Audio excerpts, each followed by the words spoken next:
Love this podcast? Support it and sponsor today. Simply head to ozcastnetwork.com for details.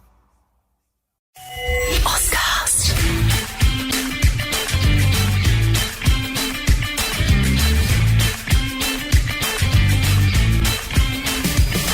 Yeah, not a cheery Nest episode, listeners, but another important one nonetheless. Hello to all of you. Thanks for joining. Thanks for tuning in. Thanks for all your kind words at this tricky time for us Eagles fans. But we look ahead to a big Friday night game with Richmond this week. We try and make sense of that Port debacle. We've got your Nest medal votes and the updated leaderboard, and we'll talk a few other matters along with all of that. Daniel Garb here with you. Andrew Jones, who I'm delighted to say he's out west at the moment in Perth. So in Eagles territory, in the heart of it all, Drewy. G'day, Garby. Yes, it's so great to be with you from the Wild West.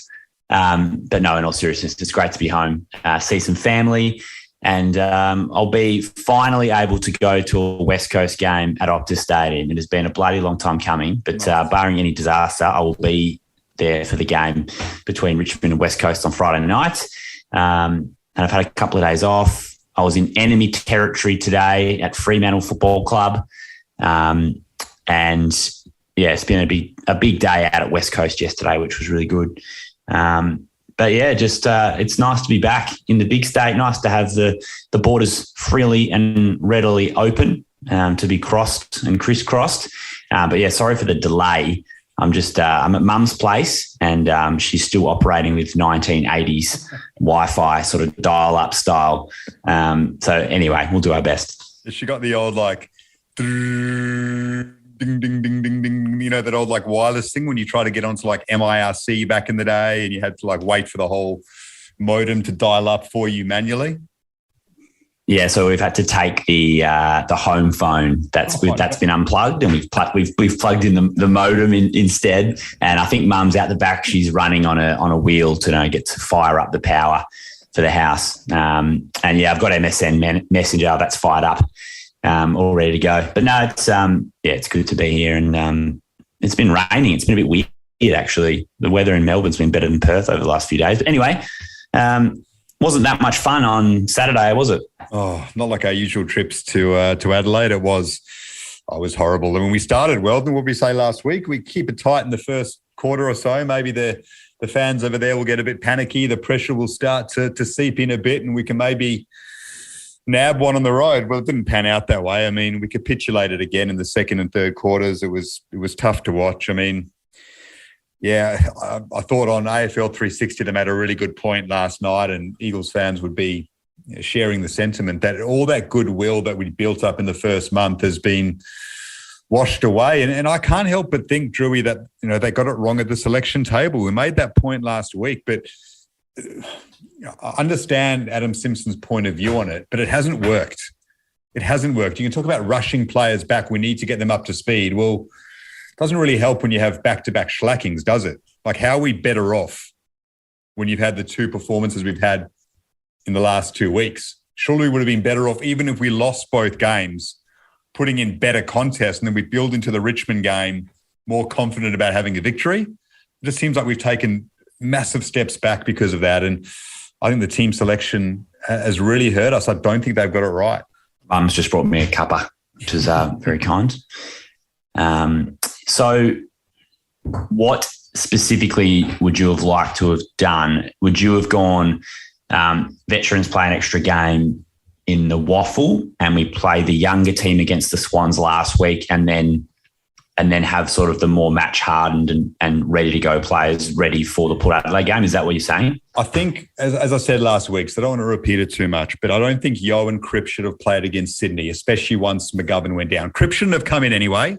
He should have had a week in the waffle to get his skills up and his fitness up. I don't know why he played when he didn't have a preseason. And as I said last week, once McGovern went down, I don't think we could afford to bring Yo back in cold when Shuey and Kelly had only played a game themselves. You're putting too many cold players into the midfield.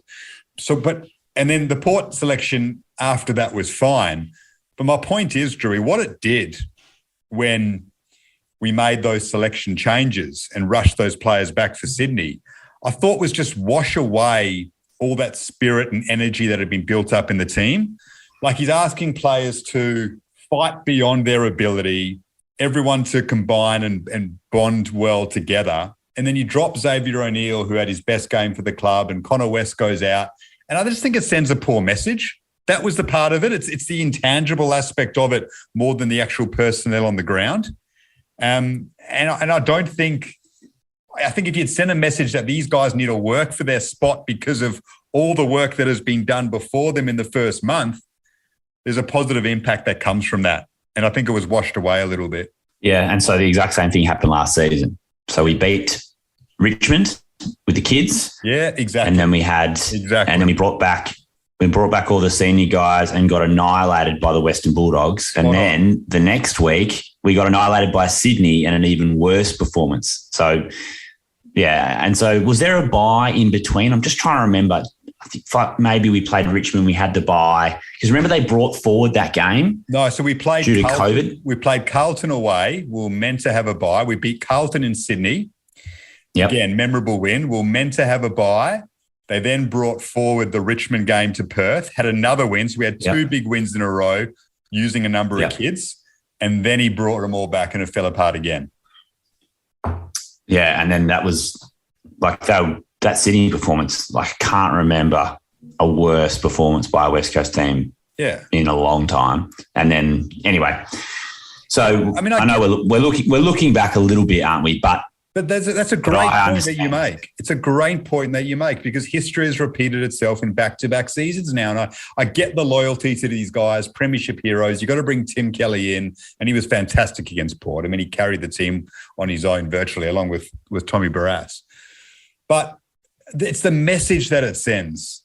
That's the part of it that certainly this time around, when you look at how they battled in such a manner without so many players in the team, I just think I don't know why you would have messed with that rather than lean on it.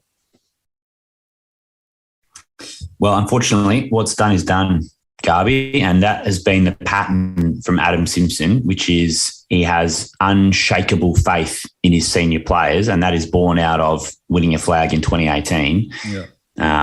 And you know, most of the time throughout his tenure, a lot of these players have been able to be relied on for a long time. And yeah, he hasn't played the kids that much and he hasn't always shown faith in younger players, and that is just the way that it is. And so here's a question for you. So Xavier O'Neill played on the weekend against Port and he attended 20 centre bounces or something like that, and he had 14 disposals for the day. Was he put in a poor position by the club to be able to back up having dropped him and then brought him back, or should we expect him to just come back in and pick up where he left off? Well, he did really well in the waffles, but the standard's much lower, but he clearly went back there and put in a big performance and won his spot back. I mean, it's hard to knock him in the Port game because there was no support around whatsoever. So numbers were down for everyone. Well, he had Tim Kelly, but he had Tim Kelly and Shuey around him. And then maybe he picks up some of the CBAs that Elliot Yeo would have had. Yeah. But they brought him and Connor West back into the team, and they actually did use them as proper midfielders. Yeah. So Redden didn't attend a centre bounce, which is really his bread and butter. They gave the chance to West and O'Neill, and West was fine. O'Neill a little bit quieter. So anyway, I'm just thinking out loud here. You know, is it the exception or the rule? Like the game against Collingwood, is that what we should expect always from them, or is it what we saw against Port? Well, for Xavier O'Neill, it's the exception right now. I mean, we've discussed it previously. He doesn't get enough of the ball. So that was the exception. Yeah. It would have been nice to see him build on that exception after he made it rather than dropping him the week after. That I couldn't understand. But yeah, it's not so much a discussion about Xavier O'Neill. I mean, he might get dropped this week. He might not. If he stays in the team, then he's, you know, the last player in just about. We'll go through our changes later for Richmond. But it's just, that word intangible again. And the running and the effort just wasn't there that we saw in the first month, where players were just putting in a hardcore shift because they knew they had to. And if they didn't, we were going to get rolled. Then the big guns come back and it all falls apart. Some of the vision from the game the jogging back against a team that's just cantering on against you is very difficult to watch. How does it go? How does it come to that after what we saw in the first month, which was pure hard-blooded effort? Well, I simply can't answer that question because I don't understand it. But the West Coast team that I've seen for the last fortnight has been horrendously easy to play against. And we just lose basically every contest. Where apart from our key defenders who are fighting as manfully as they can up against incredible odds, we just seem to lose contests all over the ground. And then when we turn the ball over in our front half, we get absolutely destroyed going back the other way.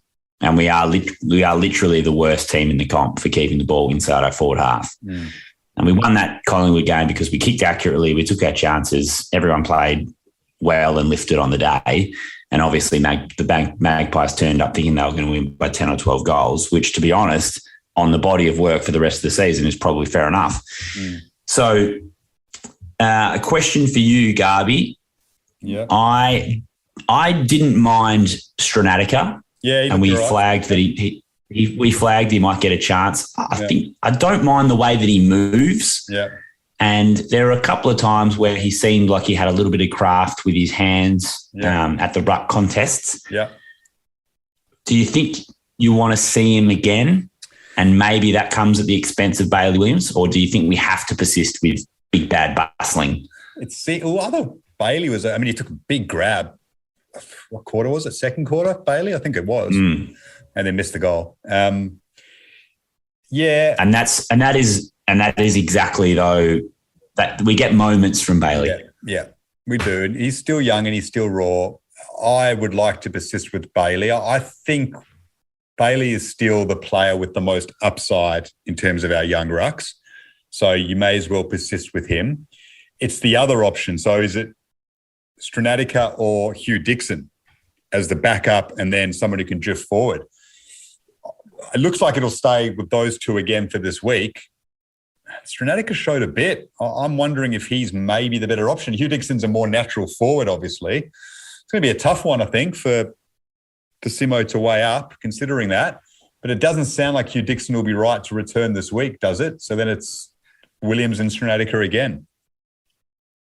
Yeah, so the fact that Stranatica it seems like he's more of a ruckman than a forward means that I think probably for team balance, like Dixon maybe is a better option. But yeah, look, honestly, I'm really interested to have a good look at all of them because at this point we know kind of what else we've got up there, but we're not quite sure out of those three, like what they're all going to be offering going forward. So the more we can see them, the better.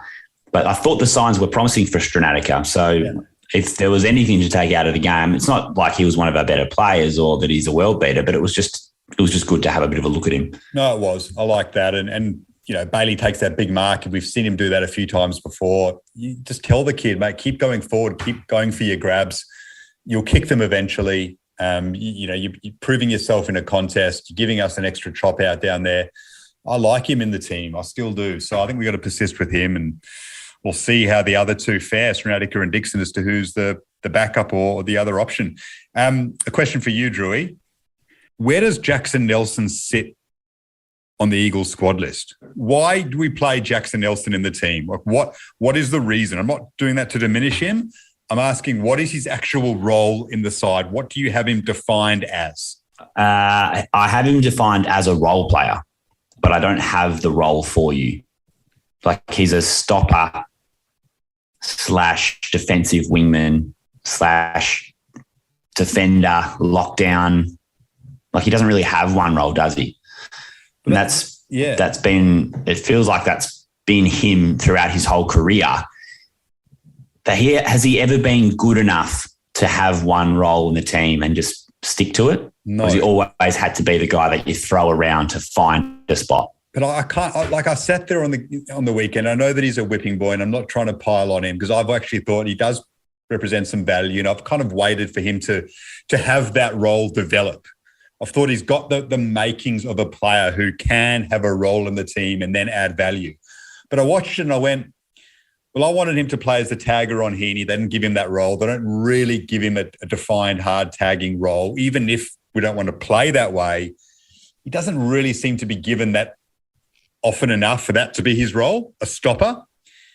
And then he's part of the back six and plays there a bit, but does he really give us enough? Like, you look at our halfback options, I'm sorry, but I'm having Josh Rotham in the team over Jackson Nelson if he's part of the back six, like all day.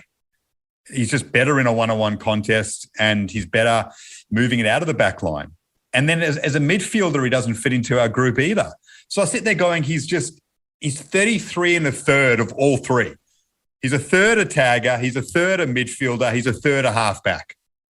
And I can't really see him excelling in any one of those roles yet. The tagging one's the only one that gives me some confidence that he has a role to play in the team and will add value. But they seem loath to go with that. So then I'm thinking, well, why is he in the team? He's had enough experience now. He's old enough to have locked one of those roles down, and I still can't see it. So I think in our current predicament, it's actually almost pointless for him to play. Yeah. Because we actually already know what he does. And if you're fighting for a final spot, or you're fighting for a top 6 or top 4 spot, and you need a jack of all trades, the 22nd man who is excelling in that Mr. Fix-It role, then maybe he does get a game. Which I know sounds silly. Like, if you're a better team, he plays. But if you're a worse team, then it's like, well, what are we gaining out of playing Jackson Nelson? Like, I love him. And I can accept him with his flaws, warts and all, because I love how much endeavour he has and how much he sacrifices for the team. It's brilliant. But in our current predicament, he's really just taking the spot of a young player whose ceiling is now unknown. And we need to find out what everyone is capable of on the list. And right now we know exactly what Jackson Nelson is capable of. Exactly right. And he's been there, like, he's 26. He's 26. He's played for the club 94 games now. Like, he's been in the system for a long time, and he wasn't part of our premiership team. And that's quite often how I think you need to define a play. And you look at them and go, do you look at them and say, you are going to be part of our premiership team? That doesn't mean that you're going to be around for the next one, but are you the kind of player that if everyone's fit, come grand final day, you are going to be in that 22? And I know that we've got injuries now, and so you have to play certain players, but he's 26 years old, having played 94 games. So he's not a kid. I just wonder why, if they're not going to define a role for him, what value he's adding. And I'm not seeing much of it at the moment. And it's disappointing, because I thought he would go up a level or two this season and would find that spot in the team and would give us something a bit more. It's a shame that it hasn't quite worked out that way. Hopefully it does between now and the end of the season if he keeps getting more chances. We'll go through the changes in a moment. I've got him out of the team for this week, but we'll see what they do at the table. Any other questions for you, Drewy, before we move on to the Nest Medal votes? No, I think let's move on. Okay. So do you want to give you a 5-1? I've compiled them from our listeners. I've put mine in there, and I've just got the 5-1 that we're giving out this week. Do you want to add to them? I know it was a painful experience for the listeners this week to try and put them forward. So did you want to add your 5-1, or should we just go with what's been put together? Yeah, it was pretty rough, wasn't it? I had 5 for Kelly, 4 for Barras, 3 for Witherden, 2 Naish, and 1 for Duggan. But it was hard for me to give out votes like it was the week before. What about you? Well, that doesn't change what happened with the final 5-1. I agreed with how the 5-1 were actually compiled in the end from the votes that were submitted. I mean, there were a clear top 3, or top 2 anyway. Kelly and Barras were just miles above the rest in terms of the votes. So Kelly got the 5, Barras got the 4, Witherden got the 3. That's the way it worked out. And then Connor West got 2 and Shannon Hearn got 1. I was happy with that. Your votes didn't change that, actually, when I look at the final tally. So that means for this week, looking at the leaderboard, Gov's still out on his own on 16. Tommy Barras moves into second, Drewy, on 11 votes. So that says it all, doesn't it, for the season so far? Our 2 key defenders leading the way, Gov 16, Barras 11. You then got Naish and Rioli, who are on 10 each. and Jack Redden, who's on 6. So that is the top 5 at the moment. Gov, 16, Barras, 11, Nation Rioli, 10, Jack Redden on 6. Tommy Barras is going well. He had a really good game, and Tim Kelly was fantastic. So let's touch on those positives before we look at Richmond this week. I mean, yeah, TK just cruised, and that performance has been coming. That makes you excited to watch the game against Richmond this week, to see him in that vein of form, I reckon. And Tommy Barras now is back to his absolute best. Can't wait to have Gov back this week with him, because we've got 2 absolute pillars back there right now. Yeah, it was superb to see Barras getting back to his absolute best form. And I think he would have felt under siege and like he was a bit of a lone hand back there. And I think he'll be very happy to have McGovern back against the Tigers this Friday. And then Tim Kelly he admitted himself when he did his press conference on Tuesday that he felt like a passenger against the Swans. But to see the way he played against Port Adelaide, he had a bit of dash back to his game, and he was accumulating the ball, which is always good to see. Again, we'd like to see him getting forward and hitting the scoreboard as well, but he couldn't have done much more for the team against Port Adelaide, so that's good to see. And we expect a lot from him, and we've spoken before about the expectations that have come with the move that he made from Geelong. So hopefully that's a springboard for him for the rest of the season. Do you want to me to give the rundown, Garby, of being at Mineral Resources Park this week?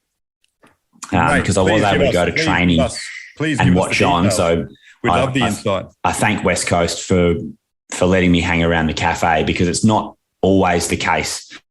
I was able to get to the club at around 10 o'clock and sit in the cafe. Shout out to Joe, who was serving delicious coffees and looking after my stuff as I was in and out of the cafe. And yeah, so full training yesterday. Now I'll take you through what I saw. So Josh Kennedy, Luke Shuey and Shannon Hearn, very light sessions for them, but I assume that's all part of the veteran allowance. We got modified programs, and then Brady Hoff was on light duties as well. And then Jeremy McGovern went off to the second oval and did some sprint work, and then came over and joined in with the main session. And then Dom Sheed also went over to the other ground. And of course, we know he's got an ankle injury, and he did about an hour of pretty hard running, sort of, interval style stuff, like running for, maybe 60 seconds off, 30 seconds off, all that sort of stuff. It was just him and one other of the fitness staff. And it seemed to me like he was running it pretty close to 100%. It was all straight line stuff, and I didn't see him get the balls out. So he's still a few weeks away, but that was good to see. But Andrew Gaff, he was in there with the main group. So a chance to return from that ankle injury. And then Hugh Dixon, we know, had the calf, and he was training with the main group as well. So whether he's getting closer back to full fitness and being available again remains to be seen. Luke Stromnatica came and had lunch in the cafe, and he had a couple of his fingers like in almost like a little cast. I'm just wondering how normal that is. These are the sort of things I guess you notice up close, but they might just be commonplace for him. So hopefully he's okay. And then one thing that stood out to me, Garby, which I really liked, was the last 2 guys on the track. One was Isaiah Winder, who was doing some work with Chance Bateman. And then the other one was Jack Darling. So he was doing some extra really close in ball work, practicing his ground ball pickups and sort of a bit of reflex work with one of the assistant coaches. And then he had some extra set shots at goal. So he was literally alongside Winder the last off the track, and was probably out there for at least 10 minutes more than everyone else, maybe longer. Okay. And, I've been critical of him and his form, and I think every West Coast fan has, but I just thought credit where it's due. He knows that he's not playing that well, but he was the last man out there. So he's making the effort to do a few extras to hopefully get back on track. Well, that's good to hear. He was better against Port. Wasn't hard to be. But, he showed a bit more. Keen to see what he can do against Richmond on Friday night and whether it can cause him some problems along with the others. But that's a nice insight, mate. Good stuff. So with that in mind, lead us off on the changes for the Tigers this week, and then we'll talk about our prospects. How do you think it'll go at the selection table? Well, I think we'll see Gaff and McGovern back, right? Yep. So that would mean a midfielder's got to make way. We know that Elliot Yeo is out with concussion protocols, and then Harry Edwards will make way for McGovern. So here's where it gets interesting for me. So Luke Edwards trained fully as well, and then there's been a lot of talk this week about Greg Clark, who played well in the waffle. I think it was 26 touches, 8 tackles or something like that. And there's some suggestions that Clark could be the like-for-like replacement for Elliot Yeo. So I wonder if they keep, say, O'Neill in the team and maybe like a Langdon goes out, they bring in Clark and they slide O'Neill maybe to sort of more of a high half-forward role. It just makes sense the way the team is going at the moment to maybe this is the right time to get Clark in and get someone fresh in and give them a go. So I wouldn't be surprised to see him play, but I'll offer a little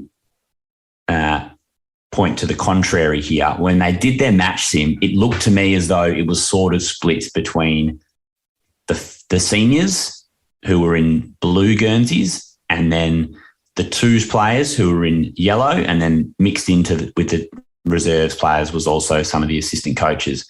And Luke Edwards was in with, the Shueys and the Gaffs and the McGoverns of the world. He was on that team, and then Greg Clark was on the other team, sort of in the yellow, in the twos. So who knows if that, read into that what you will. But I would like to see Clark make his debut. So I'm hoping that he'll come into the side, and then, probably a couple of the youngsters need to make way. So whether that's a West or O'Neill, and, conceivably a Langdon who was quiet on the weekend. But, that's my take. What about you? Yeah, so I've got Gov and Gaff in, obviously. I'd like to see Clark come in. I think we could use a new face. I think we could use a big body in the midfield. I think it would give everyone a lift. I think they could use that right now. I think it would put some senior players on their toes a little bit. So I don't mind that. I'd bring Sam Petrevski-Seton back in, Drewy. I don't know what we saw of him on the training track, but I'd like to see him come back in for this game. He played in the waffle, big name recruit. He showed a little bit early. Just feels like a night to bring him back. Don't give him another week in the twos. What do you think about that? Yeah, so heavily strapped knee, but he looked to be moving freely to me on the track. So, I like that. Okay. Who goes out? So then I've got Edwards out for Gov. I've got Jackson Elson out for Clark, basically. Yo's out, obviously, for Gaff. Mm-hmm. And then if I'm bringing Sam Petrevski-Seton in, it's a call between Foley and Langdon. And it's a pretty even call. Foley's been disappointing, I must say, the last 2 weeks. He's had a nice start to his career. I think he's been really down. He's been beaten too easily. He hasn't shown enough. That's been disappointing. I like Langdon. He had a bad game. I'd like to see him stay in the team. I think he offers us a bit of smarts. And if we get the game in our own terms a bit more, I think he can be really handy. So I'd prefer Foley to go out as long as we've got enough numbers back to make the back six up, which I think we can do. But that's, to me, is the tough call, Foley or Langdon. So what's the back six if Foley and Nelson are both out? Well, I'm going through Barras. So I think you got Barras and Gov. Mm-hmm. Gov, Hearn, Witho, Duggan. So that's 5 there. So maybe we're one short. You could play Petrevski-Seton back there, but they've said they want to play him more as a forward. So I can't see them putting him back to half back when they've planned for him to play another role. So with that in mind, it's probably Langdon and and Foley probably stays in the team when you consider that, unless you play Connor West back there. He hasn't played much football there at AFL level. So Naisha's dropped back there a lot, but he's mainly a winger. So, yeah, it's probably Langdon then, and you keep Foley in the team. Would you play Rotham this week ahead of Foley? Yeah, actually, that's a good one. So I'd make an extra change and I'd bring Rotham in then. I'd play Rotham in the back six. I think Rotham should be in the team. I like Foley. I think he deserves that. I like both of them. They're both probably a part of our future. So I don't mind who plays, to be honest. Do you think we can win? Yeah, I think we can. I think the Tigers are down, and I think their midfield is weakish. Their backline's solid. There's nothing about the Tigers that really scares you at the moment, is there? I think if we try and channel some of that energy from the win over them last season at Optus, we come out and make a point early at home, I think we can. I actually think I said it last week, but with less confidence than I'm saying it this time around, I think we're a fancy. I think we're a sneaky shot to knock them off. Here's what I would do, Garby. Here's my coach's corner. I would tag the hell out of Jaden Short, whether it's Connor West or Langdon or whoever, but do not leave his side. I don't want to see Jaden Short rebounding for the Tigers. He's their quarterback. He starts things going for them. Yeah. And we know what he can do. So let's just, from the outset, say, let's not let this happen. Yeah. And I would also put a hell of a lot of work into Dion Prestia, because at the moment, I think when Prestia is up and running, he's an absolute gun. And he was a best and fairest in the premiership season for the Tigers. Just doesn't get out in the park that often. But I think if you could limit his influence, and maybe it's a Greg Clark who mans up on Prestia at stoppage, if we can limit his influence and we can limit Jaden Short, to me, that's two of their real prime movers. And we know that midfield-wise, they're not as strong. Like Cochin's not the player that he was, and then they're rolling through, say, a Jack Ross and a Jack Graham. Again, like, they're not world beaters. No. I can live with them getting their hands on the ball. I'd rather Prestia not get it. And then apart from like Lynch getting hold of us, like probably Jack Riott's going to kick 1 or 2 goals, but so long as Lynch doesn't kick 6, I'm not that worried about their forward line. Shane Edwards has been down for them, who's been such a superstar player for them during this run. I just think, if we can shut out a couple of their prime movers, I reckon we're in the game and we can make it a scrap. And, theoretically, every week that these senior guys are playing footy, they should be getting better. Like Shuey should be better this week. Yeah. Cripps should be better this week. Hopefully Kelly can play as well as he did last week. Hopefully McGovern hasn't lost too much of his form in COVID protocols. So who knows? We might be a silly chance. We were a bit undermanned when we beat them last time at Optus. So hopefully we can produce another performance like that. Yeah, I'm not as worried about Prestia as you are. For me, it's, Short. That's a good point. I mean, I'd like to see them do that. We have got the players to do that. Connor West is the perfect kind of forward tagger. So go and sit him on Jaden Short and try and keep him quiet. That'd help us a lot. Shea Bolton's the other one who can hurt you. I think he can take a game away from you in 10 minutes. Jaden Hunt did a really good job on him for Melbourne against Richmond on Sunday night. Yep. I'd like to see someone sit on him a bit, whether it's, if Nelson stays on the team, again, I think he can do that job, but we're going over old ground, but they don't seem to give him those roles full time. Maybe it's a Liam Duggan, who I think could do a pretty good job on him. Stick on Shea Bolton when he goes through the midfield. Duggo can match him. He's playing decent footy at the moment, Liam Duggan, and he can stick with Shea Bolton around the goals as well. So you'd like to see that sort of job happen. The rest of them, I think we can match. I really do. It's just about our energy and our work rate, and about those guys in the forward 50. Like, we've got to see more out of Willie Rioli and Liam Ryan. Willie's been quiet the last 2 weeks after a great start. Liam's having moments in games that are just really disappointing, and then other moments when you're going, all right, the quality's there. How badly does he want it? What's his conditioning like? We need those guys to click up forward, and then Jamie Cripps to come into his own and to have some chase and some desperation in there and lock it in. a bit more. And JK, he'll keep chasing, but he's old. He needs people around him to do that work. Jack Darling needs to do more defensive work. He's not doing enough of that. We really need the forward line guys to just do the dirty work. And then the other stuff will come off the back of that if they focus a bit more on that part of their game. Yeah, the forward 50 stuff, it pisses me off because on paper, doesn't it seem like Rioli, Ryan, Cripps, Langdon, West, like shouldn't they be able to keep that in our forward 50 and our forward half? Yeah. Well, they should. But they should be doing more. Yeah. That matchup for Jaden Short. And Crippen needs to get into a rhythm. But Rioli and Ryan have been, their last 2 weeks, they've just not been good enough in that manner. And they can be. We know they can be. So hopefully this week they turn it on and then we can just start moving forward. But yeah, I think we can snare one here. I think the Tigers, they're coming off a shorter break as well. They played Sunday night, flying over to Perth. Some older guys on the team. We've got a couple of injury concerns too. Don't think Grimes is going to be back. We can win. We can win. So let's hope that our boys do that. On Friday night, Drew, we can have a big win under lights with you in the crowd. Wouldn't that be special? That would be amazing. So tune into AFL tonight throughout the week because I'll be in Perth. Patrick Naish, I chatted to him on Tuesday, chatted to his dad last week as well. So Chris and Patrick Naish, little combo story. His dad played about 100-odd games for Richmond.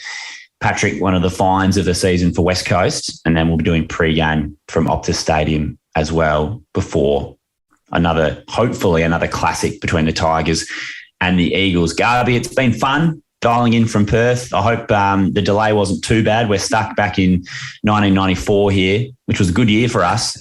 But at some stage, Perth will move into the 21st century. I shouldn't say that because our listeners are from Perth. It's a brilliant city. I love it. It is great. Wait a while, they say, for WA. Well, we had to wait a little while for your answers on the podcast, but that's okay, Drewy.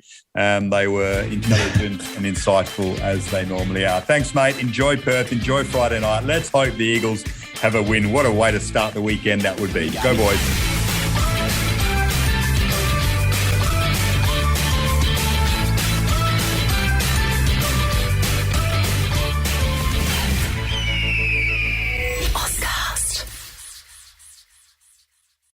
This week at Safeway, shop the 10 for $10 produce sale. With the 10 for $10 produce sale, get items like large avocados, mangoes, green, red, orange, or yellow bell peppers, cucumbers, large lemons, or 16-ounce bags of Signature Farms baby-peeled carrots for the member price of just $1 each. Plus, select meats like Signature Farms 80% lean ground beef and Signature Select extra meaty pork loin back ribs are buy one, get one free this week. Hurry in before these deals are gone. Visit Safeway.com for more deals.